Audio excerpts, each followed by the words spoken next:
If they find out you're connected to me at all, they will kill you. I bet anyone that knows that is dead.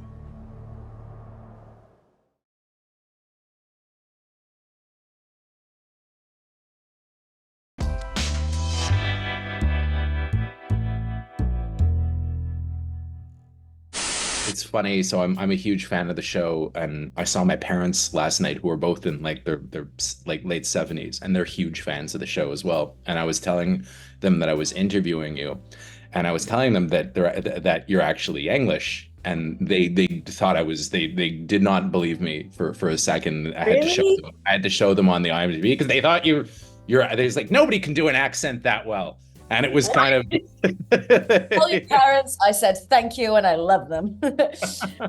I feel like my accent on the show just got quieter and quieter. Like this, I can't watch it now because I'm like, oh, like I feel like it was just all. I felt like it was really hard to get back into in some weird way. Season 1, I was like real North Carolina or whatever the hell I'm doing, and I feel like by season 3 it's like something else. I don't know what's happening, but thank you for saying that. That made me a little bit less insecure. So I gotta ask, I mean, Iris has always been a very dark character, and the backstory behind Iris has always been extremely kind of troubling. You know, it's a heavy duty show. But it's kind of what's also disturbing sometimes when you read the way that people talk about the show sometimes is that they refer to her as like a femme fatale, which she's not. She's the victim of trafficking who's become kind of what the world has made her. And I was just wondering if you could talk a little bit about that aspect, because I think people get her wrong quite a bit. Yeah, I've never heard that before. I mean, that's so far. I think that's like almost what Taylor maybe envisioned more. I think when the scene where she is introduced to Mike at the start, maybe there's a bit of that. You know, she's like this kind of prowling girl, like, but she's also like a kid in that. Like, I Sure. aged massively in 3 years. Like when I look back, I'm like, oh my God, I'm such a baby in the start of the show. But there is that element in that scene maybe, but I've never heard that before. But yeah, I think maybe Taylor intended it more like that, and I think I just brought so much darkness to. I don't know. Maybe I just made the character a lot more darker than it needed to be. But I don't know. I think I've lost my train of thought, but I'm just surprised that would ever. I've never heard that before. It's hard. I mean, it's always hard to figure out what her loyalties are, right? I mean, oh yeah. you know, Well, does she love Mike? Is she using Mike? Is it a bit of both? You know, that's always the question. I think it can change from day to day. Like honestly, it kind of got boring for me leading with that narrative as an actor, because that was my go-to thing from the end of season 1. It was like she's in love with Mike. But then when you start to play that same action and have that same thought in your head, you can't do that for 3 seasons, you know. No. I think then you're doing the same stuff. So I think it's interesting to play around with her motives, and if she is questioning that love, and obviously he rejects her early on in season 3 when she actually for the first time really tries it on with him, and he's like no. So I think it's interesting just from day to day for that to change, because that also changes with humans, right? Like Sure. like some days you wake up and you're like, oh, should I text my ex? You know, like we don't know, we're human. But I always say this, she is in love with Mike, definitely, but she's human, and she has these past relationships, like platonic relationships with like Constantine, and so it's hard. She's just navigating men.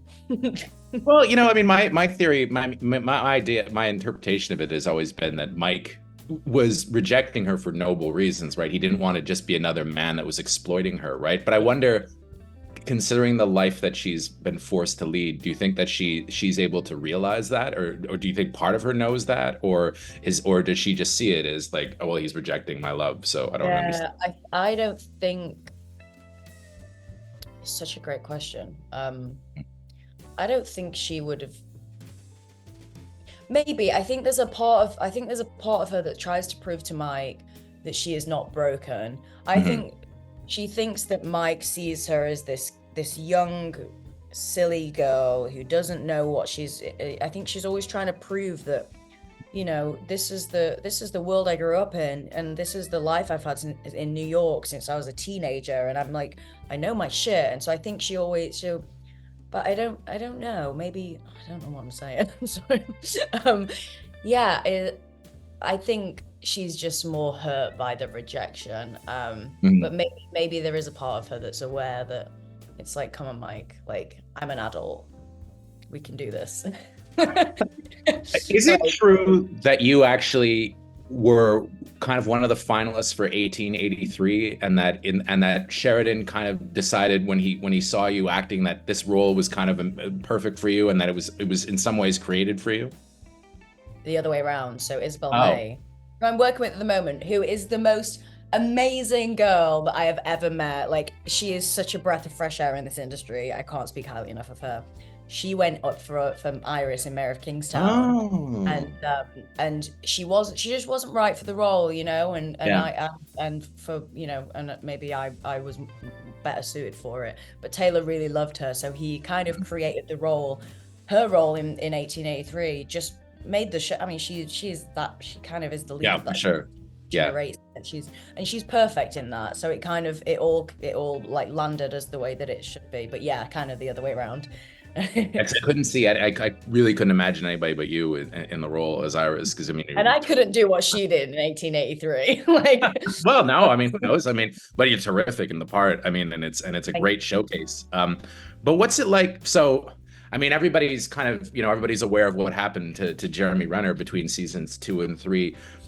How has that been working on? Because I spoke to him a few weeks ago, and he seemed he was very optimistic and upbeat, but he was also very honest about the fact that he's had a very difficult time coming back. It's it's very physically challenging, that his stamina isn't the same. I was wondering if you could talk a little bit about that. Yeah, I mean, that's exactly what it is. He's been incredibly optimistic, and he's like, I don't ever know how much to say with these things, but he's so much more affectionate now, in a way. I mean, I was really close to him before, but I think there's something, you know, when something like that happens, it kind of brought us together closer, and I kind of, you know, when something like that happens, you just think about how much that person means to you. You shouldn't take something like that to happen for you to start thinking like that, but you're like, oh, I should have done this for him, and I should have been there. And, you know, you start driving yourself crazy. And now it was just such a lovely season to be with him, and we were both just telling each other how much we loved each other. And his family, I knew his family before, but in his recovery, I was with his family a lot, and so his family feel a bit like my family, and they were all coming to set every couple of weeks, and yeah, but it was actually quite astounding that he came back to set on his feet, really, because the last time I'd seen him, he was in a wheelchair at his house. So I think, and I saw him through that process when he got taken home from hospital to his house in LA, and I'd go around every so often, and he was in a lot of pain, and it was really hard.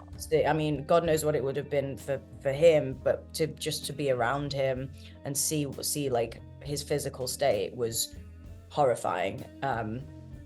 Like, so just to come to set and see this man almost, I mean, he's in better shape now than he was before. Like, I don't understand how he's like, he looks amazing, and he's still going through it, and he starts to train every day, but he made a really miraculous recovery. And I feel like I wouldn't know if I hadn't known what had happened to him. If I was crazy, watching right? season 3, it wouldn't occur to me that it happened.